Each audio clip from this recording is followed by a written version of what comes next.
friends, how are you? Welcome to Changing Tracks. Today we have with us Davide. Davide, how's it going? How are you? Thank you for joining us today. Thank you, Christina, for having me. Hello to you and to all the people that are listening to us.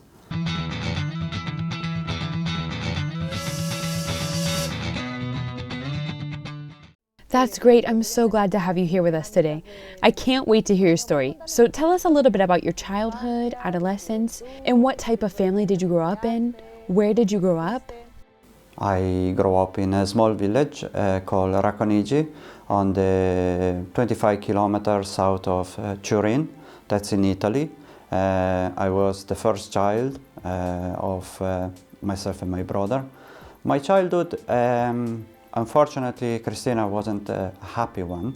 My parents were not really united. My father was voting for the Communist Party. My mother suffered from chronic depression all her life. And myself and my brother were brought up Catholic, but the faith wasn't given to us. We just got the religion side.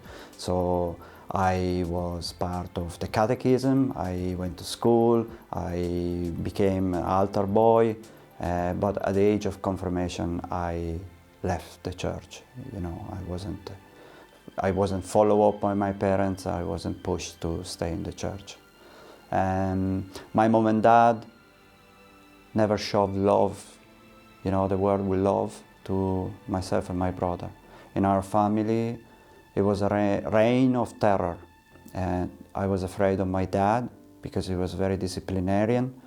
He thought that bringing up the children was about teaching them to do right things by beating them up.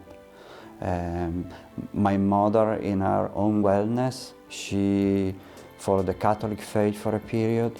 In another period, she was a Buddhist. In another period, she was nothing. So very, very confused household. And growing up in the confusion and a lot of hurt, a lot of wounds were collected in my heart. I learned to play football in the church. You know, I grew up in a church where Don Bosco, you know, is the land of Saint Don Bosco. So the oratory where we used to spend the afternoon, that was at the back of the church. So my family was really the church.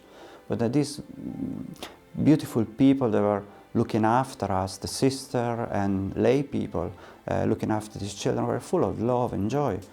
But the love and joy that I received in the church wasn't received at home. So I hated my parents for that. And I started to show signs of rebellion.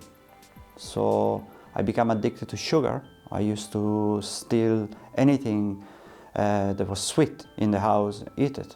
I used to steal from my mother's purse money to go to the arcade and play video games.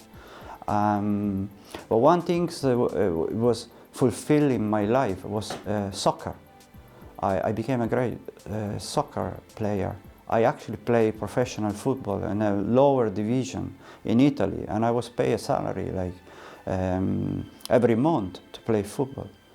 But unfortunately, at the age of 12, at that soccer training, I was introduced to alcohol by some other older guys. Cigarettes, alcohol, and hashish, marijuana. And I start to use and abuse to kill the pain that I was carrying in my heart. But at the age of 14, these old guys introduced me to heroin. And it wasn't by smoking it or snorting it. I injected myself at 14. And that's when, to me, I find the answer, the painkiller of all the tragedy of my childhood. And heroin became my companionship for 11 years. At that time, your only companions were heroin and drugs. Did you have a relationship with God? I mean, did you ever go to God to ask for help? Was he present at all in your life? Yes, Christina, like I never, still today, I'm 47, I always believed in God. I never rejected God. But God wasn't giving nothing. I was looking for the good things, you know, peace, joy, serenity, happiness. It wasn't coming. I wasn't really looking for on the proper way. I wasn't taught how to look for the joy and the peace from God. But I found God in drugs. And drugs became my God. For 11 years, as I said, I followed. I became involved in criminality. I lived in Holland, I lived in France, I lived in Spain. I used to bring drugs from Holland to Italy. I used to rob banks, people on the streets. And you know what? I thought there was the anger that I bottled up, came out on the worst side of myself.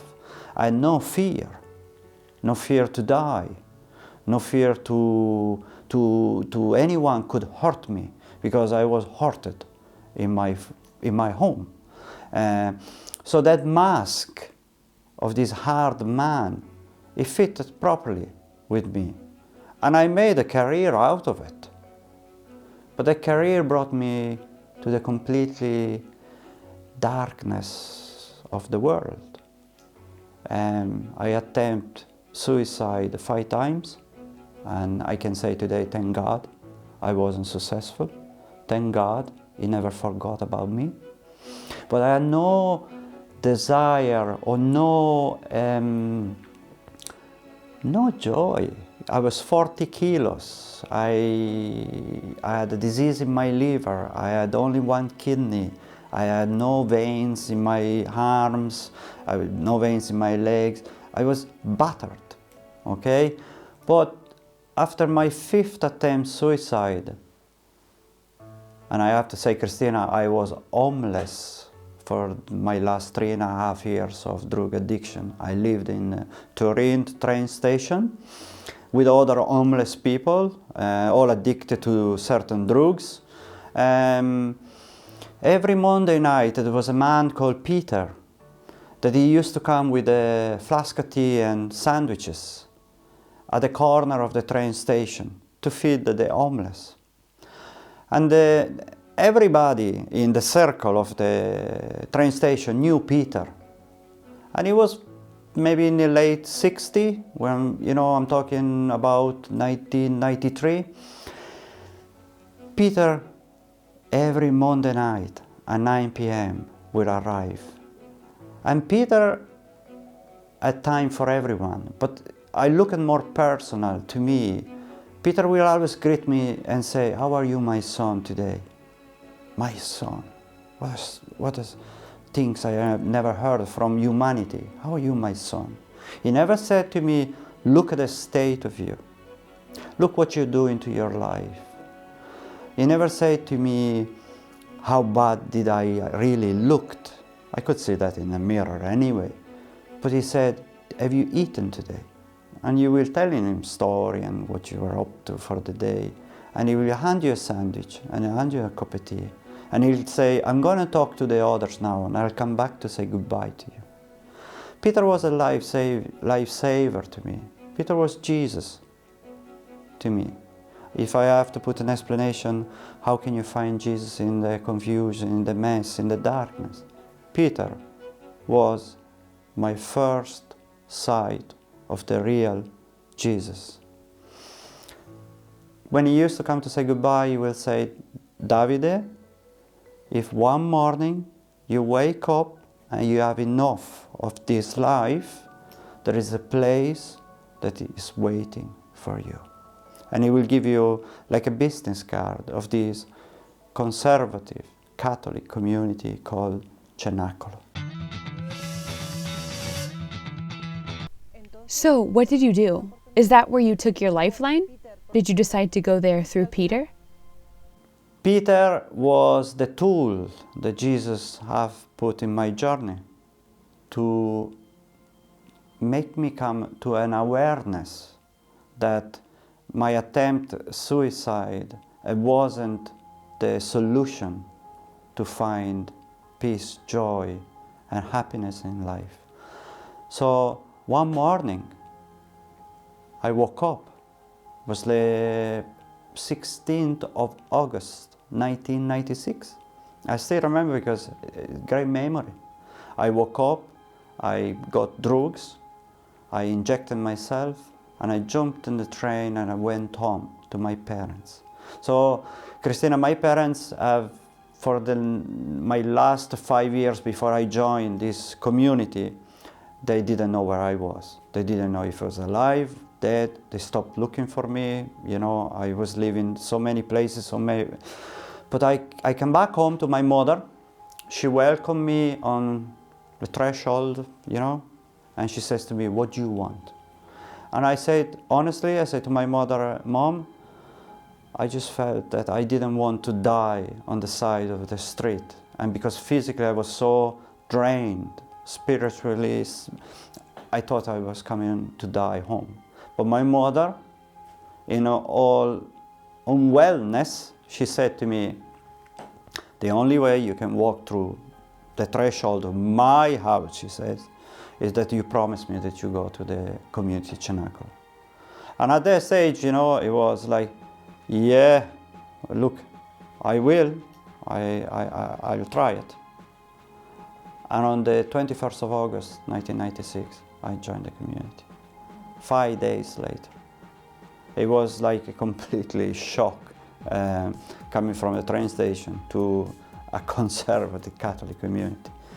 And I remember my journey to the community. The community, the mother house is at the top of a hill, a very, very steep hill in northern Italy, in a place called Saluzzo. And you were not allowed to get a taxi or a bus or your parents to drop you there. If you want to find life, you have to walk yourself. And I remember walking that steep hill. It took me 3.5 hours to get to the top. And the first thing I saw were the smile of this young man that couldn't care who I was, where I coming from, what my connection were. They were happy to see me. And I surrendered. I went, I joined the community, and it wasn't easy. I spent 5 years in the community. I encountered the real Peter in the community. How did your encounter with Christ come about? I fell in love the moment I walked into the gate. I knew I was home. And sometimes I give talks to kids and stuff like that. It's very difficult to explain because it's an individual experience. But the day I decided on the 21st of August to walk in Cénaculo Community, I met Jesus. I knew who he was. I knew he was real. I knew all the catechism I received when I was a child. I knew I was in the right place. Gradually, you have to fight with the devil, because the devil doesn't want you to be in community Cénaculo. The devil wants you to go back and be miserable. But one old guy that today is a holy priest of the community, he taught me how can I change my life. And it was to get up every night at 2 a.m. and go and pray in front of the Blessed Sacrament. Christina, at that time, the Blessed Sacrament to me, it was like a cult. I see all these people kneeling down in front of these golden things with this piece of bread in it, and I just said, how can he change?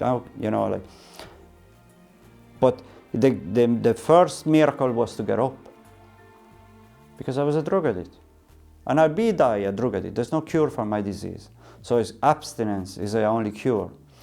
And he used to come, this Croatian guy used to come every night, 2 a.m. and he will give you first a touch with his hands, get up, go to pray, and you turn the other side. He'll come back in 5 minutes and he'll give you a punch, not a touch. Get up, he says, and you turn again the other side. And the last time he'll come, he'll kick you. And he pull the duvet after you and say, get up. And you know, for pride at the beginning, I say, oh, I'll show you, I'll get up. And I will go to the chapel and I'll bring 15 books. And I start open books and banging the books and disturbing everybody else. And you know, for that way. And he says to me, why are you coming to the chapel with all those books? And he said, why you come and wake me up at 2 o'clock in the morning? Because Jesus told me, he said. And I said, yeah, but can I not go at 3 o'clock in the afternoon and pray? Like, you know what I mean? Why should 2 o'clock in the morning? Like, he said, but Jesus wants you there because it's the hour of mercy. And I start to understand what he's trying to say to me. So I went to the chapel without books. And when I was there without books, it was me and a piece of bread there. And I closed my eyes and I just say, Jesus, show me, show me. I challenge you. Are you real or what? And tears start to flow from my face. And you know, you're this kind of tough guy because you know, you tell the story that you have done outside. And all the guys are looking at you. But there was no fear to show the weakness. But the tears were not tears of sadness, were tears of joy. And by 6 months, every night, I start to grow up and he will show me moments where he was present in my life. And you know, and I just said, oh, you know, wow, like, you know, yeah, I want more, I want more, I want more, I want more. So for 5 years, I did it every night, 2 to 3. And I will ask the other guys, I became old in community, so I will ask the others, come and receive Jesus. And challenge him, and ask him. And he doesn't show you now, he'll show you in a few years' time, but he will show you. And it was gradual, but strong. Strong. And Mother Elvira, the founder of the community, she was very charismatic. Like she could pick up a glass of water and give you a catechism for 3 hours about the glass of water. And you know what? If you stay in silence and listen, it makes sense. And you know, she was able to break the words, the scriptures, you know, that because I was uneducated, to understand what is Jesus means, what is miracles, what is parables, what the story, the Old Testament. Didn't really too much like the Old Testament because he reminded me of my father and mother. You know, when the tough time, you know, the tough God. I understand it today, but on those years I was more fan of the gospel, you know, the Jesus preaching and healing the sick. And you know what, when I look at the crucifix, when I look at him, the choice that he made for me, I'm not talking about others, he died for me. He took the last step in life for me, and he obeyed his father. He went back to his father. And I just said, I identify, that's me up there. I am skinny like him. I had a long beard, long hair. Like, you know, I say, I'm not Jesus, but I want to be like him. I want to be able to transmit what he was doing himself. And I had this experience through my life in community. Smiling to the young man, the one that were sad, that they want to pack their bags and go there and give them a word of encouragement. Sometimes make them laugh, best cure, give them a smile. Mother Elvira always tell us, go around, head up. Don't be old. Don't let the devil hold you back for your past. Past is gone. You can't change it. After 5 years in community, what did you do? I left community in 2001. I started a community in Ireland in 1999, and God had everything planned for me. Okay, so I was born the 1st of November, and that's All Saints Day, and so I have a great army up there looking after me, and God chose that day for me to be born. Amazing, isn't it? I enter in community on the 21st of August, and I open a house in Knock, where Our Lady appeared on the 21st of August. My wife's name is Neve, and translated in Irish is All Saints. So God had everything planned, but honestly, Christina, Still today, I had no fear. I said, God, if you want me to become a priest, I will. God, if you want me to become a brother, I will. God, if you want me to get married, I will. He chosen a spouse for me. We live in Knock. I'm married. I have 6 children. You know, we are simple people. We love Jesus so much. My wife never touched drugs, never drank, never smoked.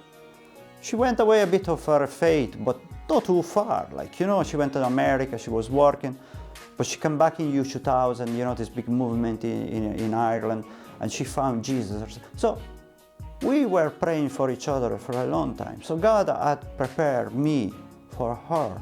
And sometimes in life you're looking for miracles, or you're looking for something that will give you inspiration, you know.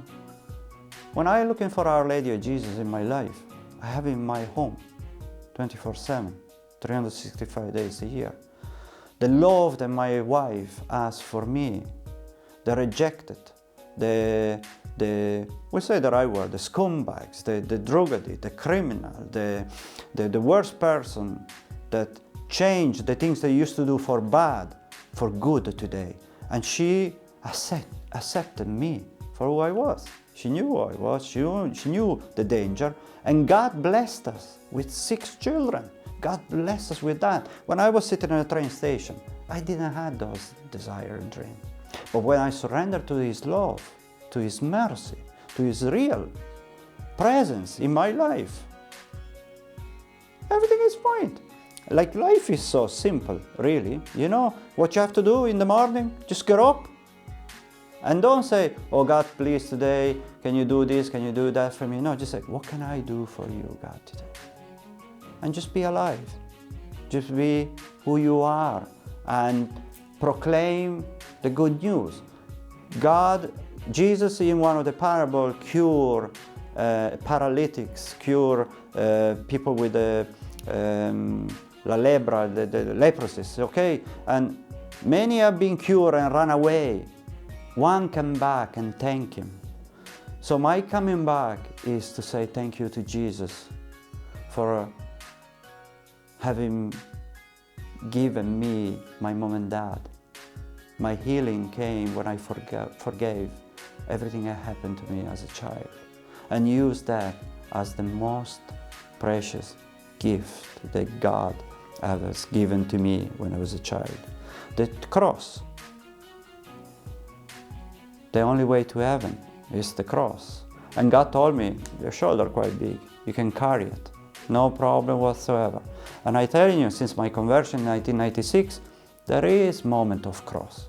The world is crazy, you know? The world outside is crazy, people, we have been hurted by family members and stuff like that, but we keep walking, standing up for our faith, standing up for the love of God, the protection of our children, their life are the most important things for us.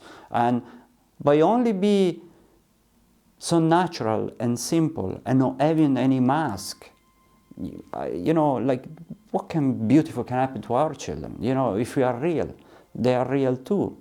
So what can I say? From a yes of Our Lady, you know, and carrying Jesus in her womb for all of us. From a yes of Mother Elvira in 1983 on the Feast of Our Lady of Mount Carmel to start the community Cénaculo for all the people that suffer from addiction. For my yes on the 21st of August 1996 to yes to life and follow Jesus. Today I am part of the universal family of the Catholic Church. And that's the most comforting feeling I always treasure in my heart. I can walk in any churches, I can walk in any place in the world. If there is a church, I walk it and I know I am home. And the gift that's given to me, you know, Christina, Mother Elvira used to call us donkey, you know, when we were doing something maybe unruly in community, you know, she will come and say, you're a donkey, you're a donkey, you're a donkey, you know. And That's a long time ago, you know, those words of "you're a donkey." And only maybe 2 years ago, I came up with this beautiful thing, through prayer, in adoration. The Holy Spirit is always at work. He says to me, what a blessing to be a donkey. A donkey carried Our Lady through the desert to give birth to Jesus. Jesus came back to Jerusalem on a donkey back. So I'm just saying, I want to be a donkey for Jesus as well. So Mother Elvira had this prophecy that all the boys that were in community, or girls, were donkeys. And that's true. Let's be a donkey for Jesus. Let's carry him everywhere we go, everyone we meet. Let's remember, we have him in us. Thank you, Davide. I'm going to pray that Our Lady may make us donkeys as well. Thank you. Thank you very much, Christina. Thanks very much. God bless you all. Thank you.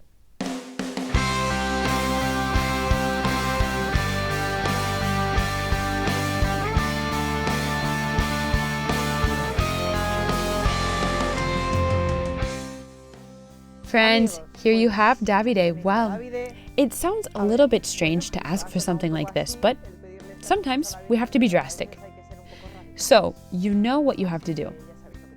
Thanks. Thanks for being there.